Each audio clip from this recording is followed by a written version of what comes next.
جاؤ کھانے کا بندوبست کرو، لیکن پہلے گاڑی کی ڈگی سے میری وائن کی بوتل، برف اور ایک گلاس دیتی جانا۔ سہانا نے پھٹی پھٹی نگاہوں سے اسے دیکھا تو وہ چیخا، ایسے کیا دیکھ رہی ہو؟ میں نے فارسی تو نہیں بولی کہ سمجھ میں نہیں آئی تمہیں؟ کھڑی میرا منہ کیا دیکھ رہی ہو؟ جو کہا ہے کرو۔ سہانا جو ابھی پہلے جھٹکے سے ہی نہیں سنبھلی تھی، وائن کا سن کر جیسے اسے یقین نہیں آ رہا تھا، مرے مرے قدموں سے کچن کی طرف جا کر شوہر کے حکم کے مطابق کام کرنے لگی، اور دل میں سوچا صبح ہی امی ابو کو سب کچھ بتاؤں گی۔ کتنا بڑا دھوکہ کیا ہے تبریز نے ہمارے ساتھ۔ اگر وہ پہلے سے اپنے متعلق بتا دیتے تو میرے والدین کبھی میری شادی ان کے ساتھ نہ کرتے، لیکن یہ بھی اس کی خام خیالی ثابت ہوئی۔ تبریز نے سونے سے پہلے ہی سے اچھی طرح سے سمجھا دیا تھا کہ اس سب کے بارے میں کسی سے کچھ بھی نہ کہے۔ دیکھو سہانا، مجھے یہ بات بالکل پسند نہیں کہ کوئی میرے معاملات میں دخل اندازی کرے، اس لیے عقل مندی اسی میں ہے کہ تم کسی سے کچھ نہ کہو۔ اب میں تمہارا شوہر ہوں اور میرا حکم ماننا تمہارا فرض ہے۔ اگر تم نے اپنی یا میری فیملی میں کسی سے کوئی بات کی تو پھر اچھا نہیں ہوگا، اس نے نشے میں دھت لہجے میں کہا اور سو گیا۔ سہانا ساری رات روتی رہی۔ ایک چھوٹی سی عمر، دوسرا شادی کے نام پر دھوکا، اسے کچھ سمجھ نہیں آ رہی تھی کہ کیا کرے۔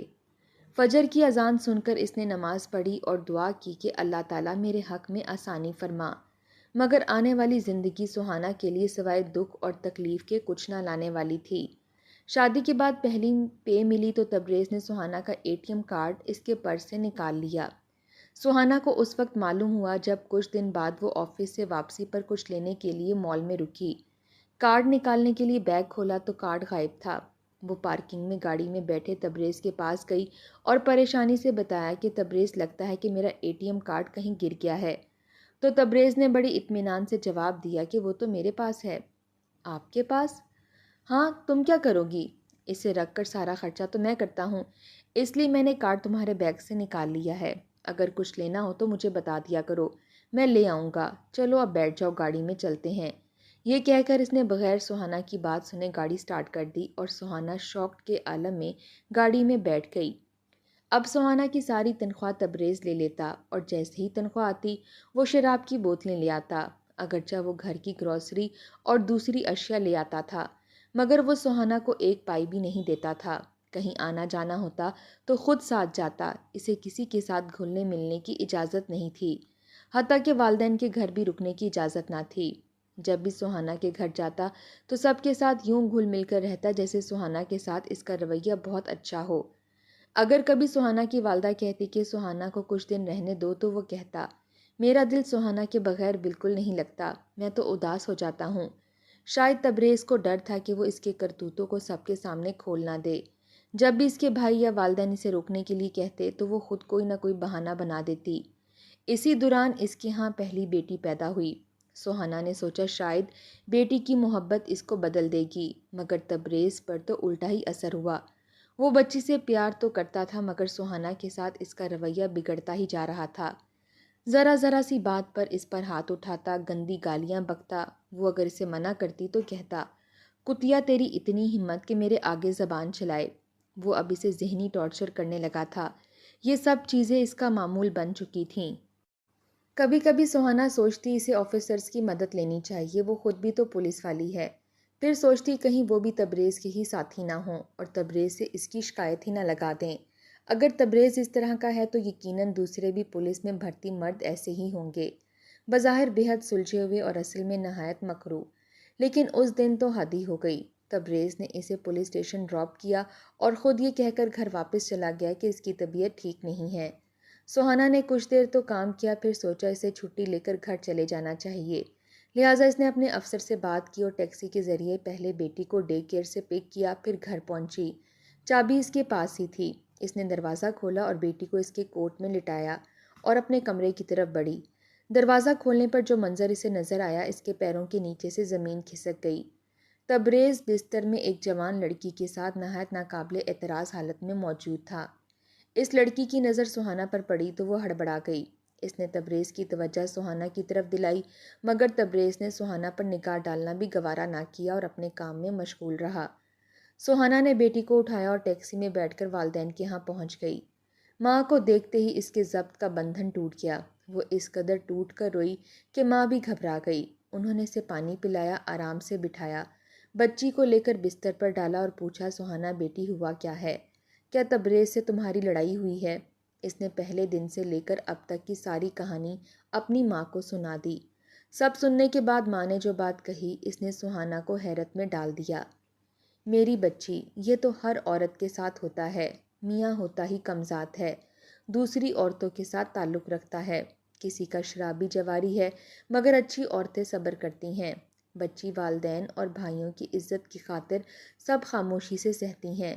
گھر بسانا آسان نہیں ہوتا میری جان، تم ان سب باتوں کا ذکر اپنے بابا اور بھائیوں سے مت کرنا، ورنہ بات بڑھ جائے گی اور تیرا گھر برباد ہو جائے گا۔ پر امی، یہ کہاں لکھا ہے کہ مرد چاہے شراب پیے، زنا کرے، ہم جنس کے ساتھ روابط رکھے، بد کردار ہو، بیوی پر ہاتھ اٹھائے، اس کا پیسہ کھائے اور بیوی یہ سب برداشت کرے تاکہ اس کے والدین کی بے عزتی نہ ہو؟ کیا کسی عورت کا بد کردار مرد کے ساتھ اس کے ہر ظلم و زیادتی کے باوجود رہنا ہی صبر ہے؟ اگر وہ اسے نجات حاصل کر کے ایک پرسکون زندگی گزارنا چاہے تو اس بات سے اس کی اور اس کے خاندان کی عزت پر حرف آ جائے گا۔ ایسا ہی ہے میری جان، ہمارا معاشرہ ایسی عورت کو اچھا نہیں سمجھتا جو خلا لے لے، مرد چاہے کتنا ہی بد کردار اور ظالم ہو۔ طلاق کی صورت میں کوئی بھی اسے الزام نہیں دیتا، بلکہ عورت ہی قصوروار ٹھہرتی ہے۔ ہمیں کیا معلوم تھا کہ تبریز ایسے نکلے گا؟ تمہارے بابا اور بھائیوں نے تو بڑی چھان پٹک کے بعد ہی تمہارا ہاتھ اس کے ہاتھ میں دیا تھا۔ محلے دار، آس پڑوس، پولیس اسٹیشن، ہر جگہ پر سب نے اس کی تعریف ہی کی تھی۔ اس سے زیادہ ہم کیا کر سکتے تھے بیٹا؟ بیٹا، جو کچھ تم اب بتا رہی ہو ایک مرد کے بارے میں، یہ سب تو صرف ایک بیوی ہی جان سکتی ہے۔ شاید والدین بھی اپنی اولاد کو اتنا اچھی طرح سے نہیں جانتے جتنا کہ شوہر بیوی ایک دوسرے کو جانتے ہیں۔ تبھی تو میاں بیوی کو ایک دوسرے کا لباس کہا گیا ہے۔ اب کیا ہو سکتا ہے میری بچی؟ صبر کرو اور اپنا اور ہمارا پردہ برقرار رکھو۔ ماں کے سمجھانے پر سہانا سسکنے لگی۔ پر امی، اللہ تعالیٰ نے تو ایسا کچھ نہیں کہا۔ اللہ پاک تو کہتا ہے کہ مرد ہو یا عورت، افضل وہ ہے جو اپنی عزت اور عصمت کی حفاظت کرے، اور طلاق کے لیے ایک شرط یہ بھی ہے کہ مرد یا عورت بد کردار ہوں تو ان سے چھٹکارا پایا جا سکتا ہے۔ پھر معاشرہ یہ کیوں چاہتا ہے کہ جس بیٹی کو والدین شہزادیوں کی طرح پالتے ہیں، اسے غلاموں کی طرح ظلم سہتے سہتے مر جانا چاہیے، مگر اف بھی نہیں کرنی چاہیے؟ امی، میں یہ سب برداشت نہیں کر سکوں گی، مجھے لگتا ہے میرا دل پھٹ جائے گا۔ نہ میری جان، ایسا مت کہو، سب ٹھیک ہو جائے گا، میں دعا کروں گی تمہارے اور تبریز کے حق میں، تبریز کو بھی سمجھاؤں گی۔ ماں نے اسے باہوں میں بھر کر پیار کیا، اسے کھانا کھلا کر سلا دیا اور بچی کو دوسرے کمرے میں لے کر چلی گئی۔ شام میں سہانا کے بھائی اور والد آئے تو وہ اسے دیکھ کر بہت خوش ہوئے۔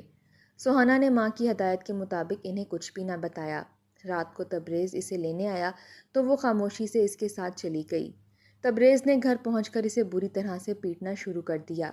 منع کیا تھا نا تجھے کہ کسی سے میرے بارے میں کچھ مت کہنا، پھر تو کیوں اپنی ماں کے پاس گئی اور اسے جھوٹی سچی کہانیاں سنائیں؟ آپ سے کس نے کہا کہ میں نے انہیں کچھ کہا ہے؟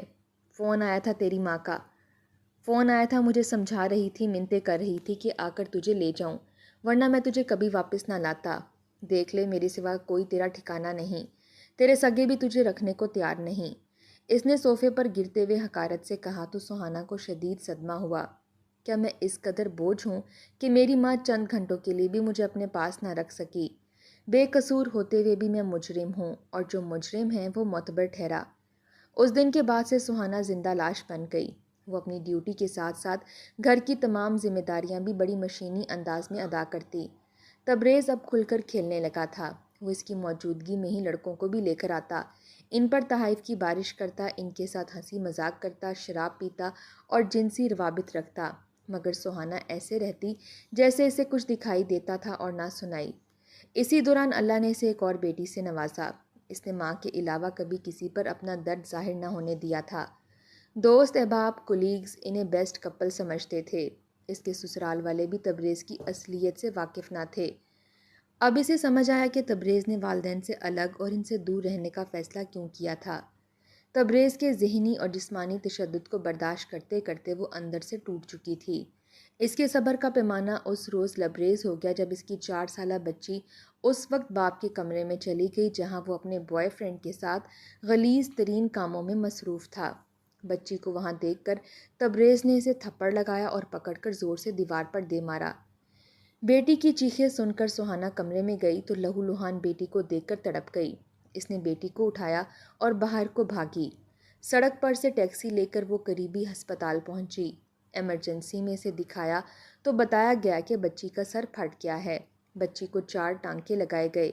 سہانا اسے لے کر واپس گھر آئی تو دیکھا تبریز گھر میں نہیں تھا، وہ وہاں سے جا چکا تھا۔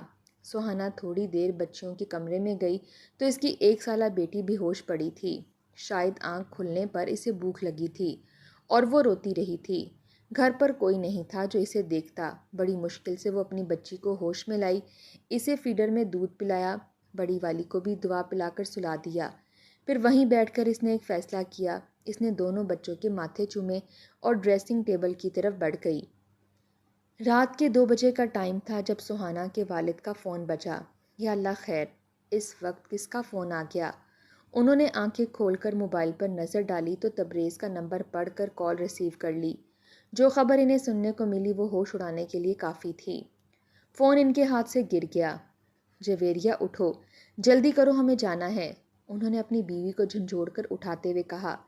کیا ہو گیا ہے آپ کو؟ اتنی رات کو کہاں جانا ہے؟ انہوں نے آنکھیں مسلتے ہوئے کہا تو وہ روتے ہوئے بولے، تبریز کا فون آیا تھا، ہماری بیٹی سہانا نے خودکشی کر لی ہے۔ ہائے میری بچی! یہ کہہ کر اس کی ماں نے چیخ چیخ کر آسمان سر پر اٹھا لیا۔ اس کی چیخیں سن کر دونوں بیٹے بھی ان کے کمرے میں آ گئے۔ سب لوگ سہانا کے گھر پہنچے تو وہاں پولیس کا رش لگا ہوا تھا۔ تبریز انہیں اس کمرے میں لے گیا جہاں سہانا نے خودکشی کی تھی۔ لاش تو پوسٹ مارٹم کے لیے لے لی گئی تھی، مگر ڈریسنگ ٹیبل پر سرخ لپسٹک سے لکھی تحریر نہ صرف سہانا کے والدین بلکہ ہمارے معاشرے کے سب والدین کے لیے عبرت تھی۔ جانے سے پہلے سہانا اپنی ماں کے نام ایک پیغام چھوڑ گئی تھی۔ امی، مجھے معاف کر دیجیے گا، میں آپ کی عزت قائم نہیں رکھ سکی۔ میری بس ایک درخواست ہے آپ سے، ہو سکے تو اسے ضرور پورا کر دیجیے گا۔ میری بیٹیوں کی پرورش اب آپ کی ذمہ داری ہے۔ جب میری بیٹیاں جوان ہو جائیں تو ان کی شادی کسی انسان سے کیجیے گا، کسی درندے سے نہیں۔ کاش امی آپ نے میرا ساتھ دیا ہوتا تو آج میں اس نتیجے تک نہ پہنچتی۔ یہ دیکھ کر وہاں موجود سب خواتین اہلکار بھی رو پڑیں۔ انہیں سمجھ آ چکی تھی کہ ان کی پیاری سی ہنس مکھ کولیگ اندر سے کتنی دکھی تھی، اور اسے دکھی کرنے والا کوئی اور نہیں، اس کا اپنا شوہر تھا۔ یہ سچی کہانی ایسے والدین کے لیے سبق ہے جو اپنی لاڈوں سے پلی بیٹیوں کو اپنی عزت کا واسطہ دے کر اللہ تعالیٰ کی طرف سے دیے گئے حق یعنی خلا لینے سے روک دیتی ہیں۔ پھر وہ بیٹیاں یا تو تڑپتے سسکتے تشدد برداشت کرتے اپنی زندگی گزارتی ہیں، یا پھر حالات سے تنگ آ کر ماں باپ کا ساتھ نہ پا کر وہ خودکشی کر کے اس ڈپریشن اور دکھ بھری زندگی سے نجات حاصل کر لیتی ہیں۔ لہٰذا اپنی بیٹیوں کا ساتھ دیں کیونکہ ان کو اپنی زندگی خوشگوار گزارنے کا پورا حق ہے۔